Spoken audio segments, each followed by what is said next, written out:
Shalom, shalom, bana na nzambe, toye kopambola lisusu mokona lelo parce que tokutani lisusu.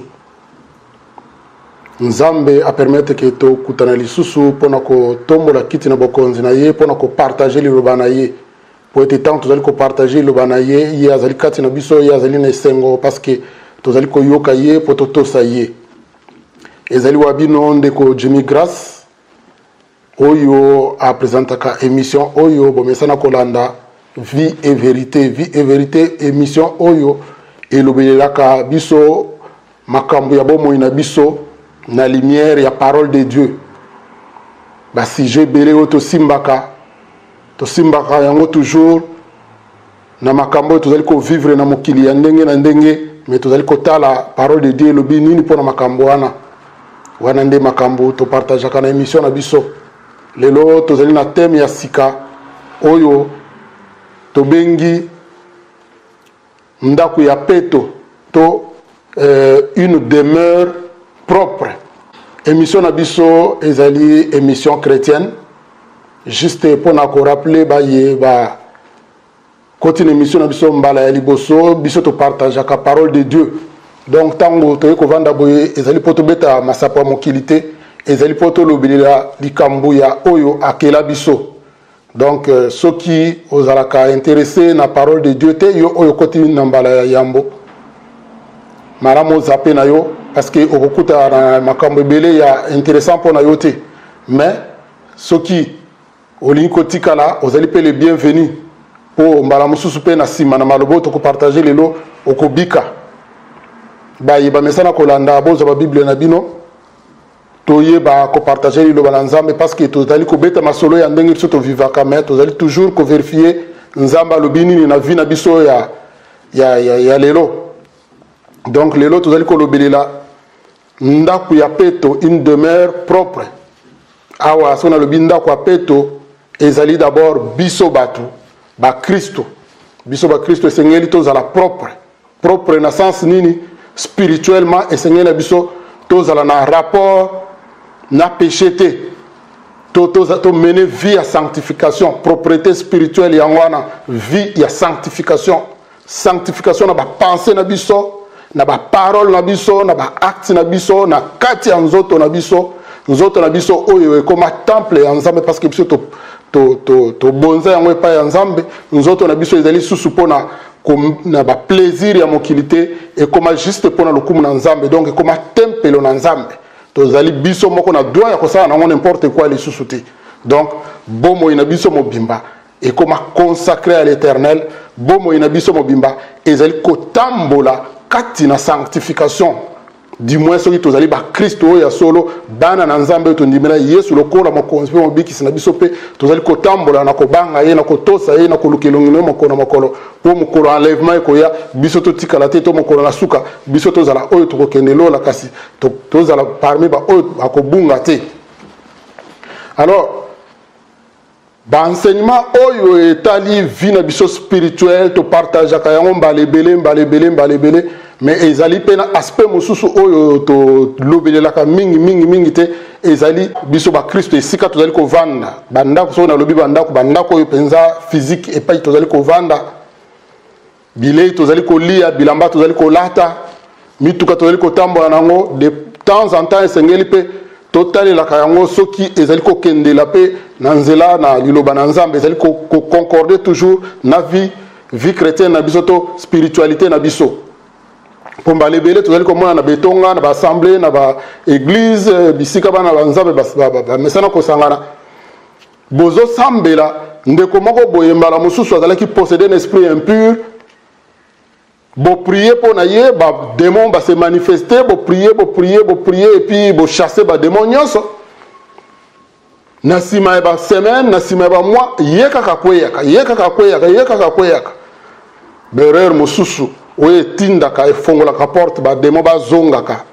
misusu pe ezali bandako na biso misusu pe ezali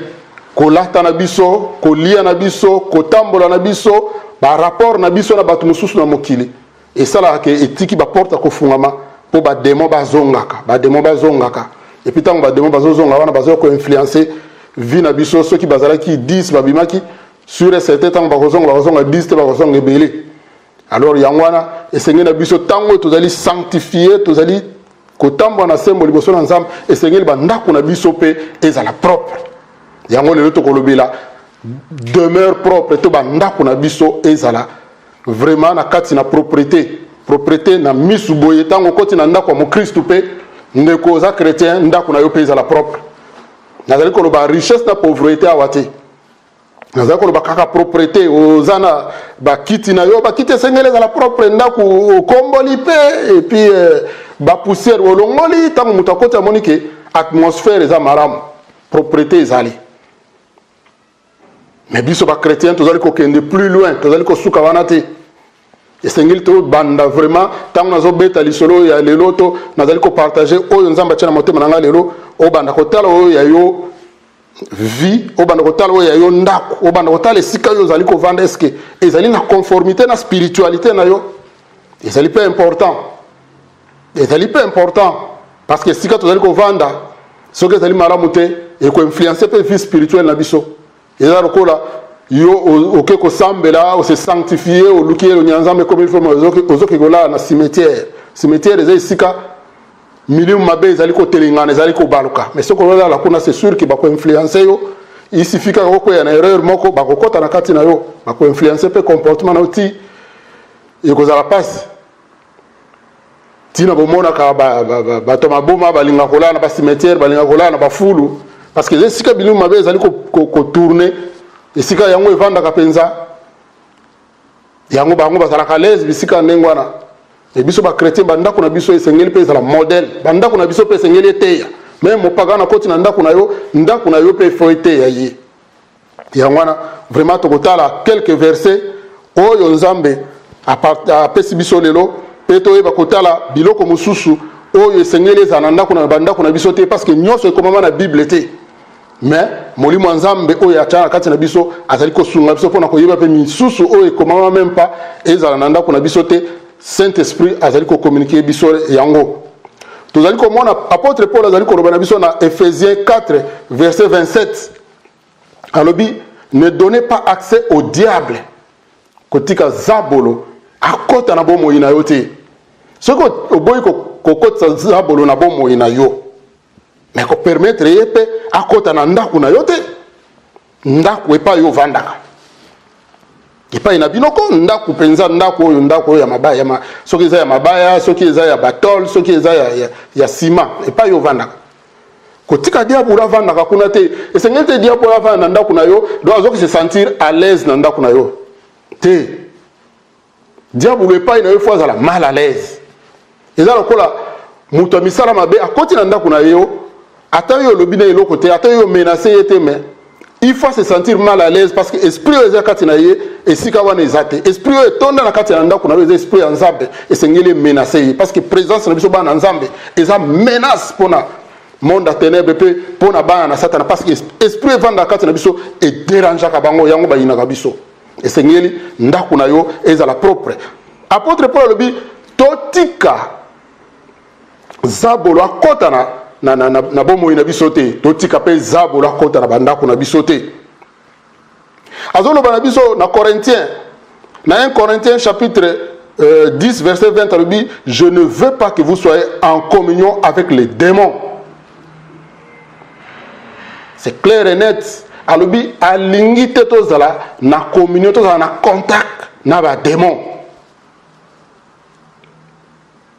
Ok ko sambela oza suna contact na ba démon te mais ba démon bazo zelo na ndako na yo. Oza na contact na bango olala kana bango la mukana bango. Bokotu na ngawe Jimmy ba démon bavani na ndako na ngande nini. Yango ndito ko partager lelo. Bandako na biso physique bandako na biso pas tozali ko vendre esengeli ezala propre. Bakuta na ndako na yo te biloko lokola ba CD ya mokili ya ba musique ya mokili etonda ba DVD ya mokili oyo eza na rapport na manzambe etonda kuna biloko wana ezali ko mema milimu mabe tokotanga quelques trucs oyo ba objet oyo na komi pe yango nyoso te oyo esengeli kozala na bandako na biso te ba chrétien ba biloko lokola ba statuette ba bikeko oyo monike eza na rapport na nzambe te d'abord ekeko epeza na rapport na nzambe na yebi yango te bikeko mingi ebombaka ba esprit mabe ebombaka ba esprit impur bikeko kaka tosala tension na bikeko na bandako na biso yo oza mukristu oza na saint esprit ozotambola na vérité mais olata chapelet totambola na chapelet en tout cas mukolo kotanga bible no moni verset oyo ba lobi ke tolata ba chapelet tindela nga pe edengai na yebi yango te ba prière na ba saint au mona ozana livre no ya ba prière o ya saint Gabriel o ya saint Matthias o ya saint Jérémie je sais pas ba saint ngo ba leki belé pe kuna na bandeko na biso basamba en église catholique ba livre ba prière on a déjà na ndako ya chrétien mo Christ solo livre ya ndenge wana ko zala te parce que le fait kaka ya livre wana va na ndako no mona ka moi livre wana ya ba prière ezolo ba saint wana eza bato bakufa donc présence na yango ezali bienvenue na milimo bakufi kati na ndako na yo bona ba Kristo solo toyebi ke muto akufa même ba saint ba Pierre oyo tozotanga bango lelo basekwa nanu te bakosekwa basekwa nanu te basepa bawe sikoyo oyo akomisi bango ba saint eza nani ba livre ba saint ba livre ba martyr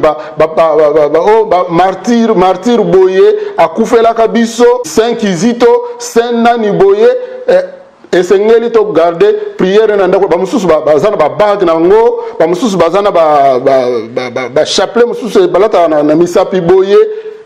ba biloko wana eza biloko ekoko zala na kati ya ndako ya ba Kristo te ba teni mususu ozomona ba toge moko boye eza na rapport na spiritualité te à moins que za ba toge lokola oyo ya ba juge to oyo ba pesa biso tango bana bazwaka ba diplôme balata ba toge moko boye ba toge moko na rapport na makambo ya mokili ya malamu mais eza ba toge moko boye yebe pa euta te na ndako ne ko zala te ba masque ya ba koko ba masque ya kala yo masque ba pende oyo ba koko na biso ba pende ozio chango na mirwana mais muto asalaka masque wana oyebite mamsu koko moko boya kufa esprit akosa na masque wana oyebite mamsu pe aza vivant yango evani wana ezana ngoka caméra ya bandoki batalaka yo bazo contrôler na ndako na yo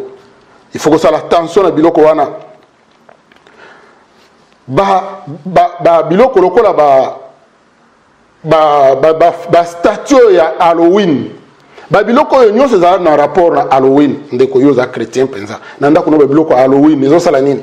mukolo Halloween otiki bana na obake ko dessiner bango na école ale na butu pe babandi ko kino sala nano ba cérémonie ndeni basala kindoki bazo loka bana bino ndeko biloko Halloween na ndako na yo chrétien ko ikozala te eza na place te ngai kutu mukolo Halloween bana nga bakenda kata yango école te natika bango bakende te na yebisa bango na école ke bana nga bakoya te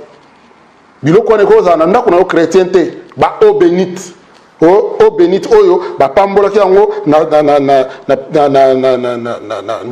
abbé boye na pasteur boye na sango boye aloye na ona ndako bani ko sopa na ndako po yebe ngana milimu mabe yo yebe pipe na mai wana bango bazwa kite bapesoka bapesoka version ya bango balingi yo ndima babieza o bénite yo pe ozwi yango il faut que ça la tension biloko ndengwana ba livre oyo nyonso eza na caractère érotique ba livre oyo bacha basi mitakala mibali bazo s'embrasser basi na basi ndenge moko ba livre ya ndenge wana na ndako na yo chrétien nazo mituna vraiment et ko bana osala nini ba livre ndenge wana ba livre à caractère occulte ozomona oyo livre ya mwana ngo babenga Jesus nani oyo ya ndoki oyo ya anglais wana Harry Potter un jour nazo leka na nzela na moni batu en tout cas bande ko na biso ya mindele ba sali mulongo tina balabala na tina makadam net batu taba mususu na tango ngana zo kene musala batu basali mulongo boy nini o lelo livre Harry Potter ezobima ya mwana donc balimba sala ba premier ba ozwango En tout cas, ce qui Bible est là-bas, c'est tout ça là, on peut tout la Bible n'est pas un kilo et bon voilà. Mais c'est parce qu'il y a. Bah livre à caractère spirituel mystique. Bah Bible qu'on n'est pas livre et puis qu'on a jamais nanda kuna yo. Jamais ba cassette ya pornographie, ba cassette ya mystique, ba Bible comme ko ils ont vraiment rapport na spiritualité o ya yote. Et qu'on a nanda côté. Apôtre Paul Azoro Baboye. Éphésiens chapitre 5, versets 8 à 11. Autrefois, en effet, vous étiez ténèbres, mais maintenant, vous êtes lumière dans le Seigneur. Marchez comme des enfants de lumière, car le fruit de la lumière consiste en toutes sortes de bonté, de justice et de vérité. Examinez ce qui est agréable au Seigneur et n'ayez rien en communion avec les œuvres stériles des ténèbres, mais plutôt dénoncez-les. Nakotanga partir ya suka. Et n'ayez rien en commun avec les œuvres stériles des ténèbres, mais plutôt dénoncez-les. Oyo nyonso ezali na rapport na nzambe te, na makambo oyo eza clair te. Koza na contact nango te. Plutôt dénoncer yango, bimisa yango na polele. Pupola yango mokili bayebaka eloko oyo eza malamu te. Eloko ebendaka ba démon. Na ndako na yo biloko aboye ekoki kozala te. Na Deutéronome nzamba lobi, tu seras entièrement consacré à l'Éternel ton Dieu. Nakanisi na sina betele bino lisolo ya ndeko moko ya mwasi azalaka na ba camarade na ye ba miyibi. Ye aza chrétienne. Mukolo batuna ki yonde ni yo za chrétienne ba oza chrétienne ba camarade noka miyibi habité. Nga fona za na ba camarade na ngana parce que bango bat ba kena oyibela nga biloko ndako. Nana besoin ndako na ngai ezala équipé na biloko kitoko ya sika oyo bango ba memelaka nga na somba bango ba prima ngondo ba pri assez et puis ce qui ndako na ngai comme bien équipé en tout cas na okabo na ngana bango eza nango problème te chrétienne mobimba azana ba miyibi bakenda ko yibele biloko bazwa otekela ngo na prima ngondo atonta ndako na biloko kitoko po mukolo ndako na ko tona biloko kitoko akobenga na baninga na miyibi wana akokabo na bango soit disant ndenga lobi eloko kimuyibi yo yibi ba yibi ngo yebi oza conscient que eloko oyo ba yiba ki ngo yo tena ndako na yo ozo frimer nango ozo sala nango lolendo eta ngaza na eloko boye tala ngaza eloko boye lamba oyo kombo ba kombo kenzo oyo qui est super oyo ba kombo ba congolais ba kufu pona ba kombo okotisa ngona ndako eza eloko eye na nzela kimuyibi donc eye na nzela satana ezala lamba ezala eloko ndako ezala mutuka ezala mbongo kupe oza nango oyebi oza conscient que eloko eye na nzela satana siko ofandaka nango ozo frimer pona ngo soki kolata olataka ngo soki ko kiti olalelaovandelaka ngo soki pe tele tala fier kolakisaki na tele ya kitoko nzoka nde ya kimuyibi kolata olataka wana nzoka nde biloko ya kimuyibi. Mais aux chrétiennes, ok na ko yibate. Mais aux na ba pire na yo o ba memelaki yango na ba memelaki yango na ba fola. Ato décider que obenga na bango. Obenga ni bango mais aussi longtemps que ozana biloko wana. Eza biloko satana azo réclamer yango. Donc présence ya biloko wana na ndako na yo satana azana droit aya kokota. Aya ko sala n'importe quoi. Na ndako na yo parce que biloko wana eza ya ye. Donc bisika soka so tambola na nzela na libanda ndako ba chrétien biso to tika bandako na biso na boka nzambe satana mona ka ngote satana na droit kota te mais soka moni biloko ne eza na kati azu accès akokota soka koti akoya ko influencer yo ako influencer bana na yo ako influencer famille yo na makamu nyonso mabe. Comment est que ba délivrance ti eleki après ce qui combien de semaines ba sambela boy yo wana tandami na se on dirait ozo plonger na se on dirait moni piscine ba démon minimo mbindo elata yo na nzoto yangwana apôtre Paul azolo banabiso a lobi clair je ne veux pas que vous soyez en contact avec les démons. Vous êtes en contact na ba démon te. Ba démon sikoyo baza en contact na yo na nini na biloko oyo yo ya bango ya satana oyo za nango okiye yebi ko yibaki sombaki eloko kimuyibo ye pa nzambe o sambeli nzambe limbisanga vraiment na sala ki mabe na reconnaître mais ozongi biloko wana ozana ngo kaka mais osali eloko te soki o renoncer il faut zongi sape biloko satana soki eza eloko kimuyibi bimisa ngo soki ko bwaka soki ko tumba mais ko kabela ngo mutu te parce que eza biloko malédiction ko kabela ngo mutu te côté kango pété pourtant côté ki ngo ozwi mbongo wana eza kaka même chose ozongisi kaka mbongo malédiction ngo na ndako eza kaka satana ko réclamer mbongo wana bimisa na ndako na yo ndeko oza mu Kristo nyonso oyo kumisaka nzambe te mukomusu na zaki na voyage mwasi na nga benga bi en tout cas ndeba mobile na nga tala eloko boye fona bimisa ngo na ndako biloko wana ezalaki nini na kendaka voyage na sombela ki babilamba ka kitoko ngabina sombela mwasi na bilamba kitoko na sombela bilamba kitoko mais ezaki babilamba oyo ba congolais surtout ba congolais balingaka ba griffe yaki bilamba cher alata kana yango pe quand ndenge nzambe elobelaka bato nzambe elobelaka bato soki akenda koya na message nini bayeko lakisa ye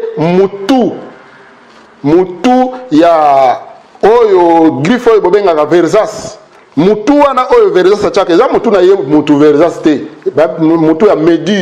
méduse wana aza démon so balakisi bino éclair basuki na ye wana ezalaka basuki te mais ezalaka banyoka oyo bomonaka lokola basuki ya barasta te eza banyoka ntango mwasi na nga amonaki yango abi biloko nyonso na ndako na nga kaka lelo efo ebimanga bimama soki nzambe aconvaincre yo mbala mosusu nga mpe namonaki te ntina niveau wana alors yo moni yango nzambe afongoli yo miso afongoli biso nyonso miso bimisa biloko wana abimisa tala biloko na babage na bachenete nyonso ezalaki na elongi ya méduse wana ntango abwaki yango na balabala bato oyo ye abwaki ne yango ake na ye amata na ndako bazotala libanda bato oyo soki barome baplongele yango bake na yango bakimi na yango etali ye lisusu te pourvu ke ye abwakaka yango na poubelle na balabala et puis bato ya balabala bazwi yango ye abwakaka yango mpo okeye na poubelle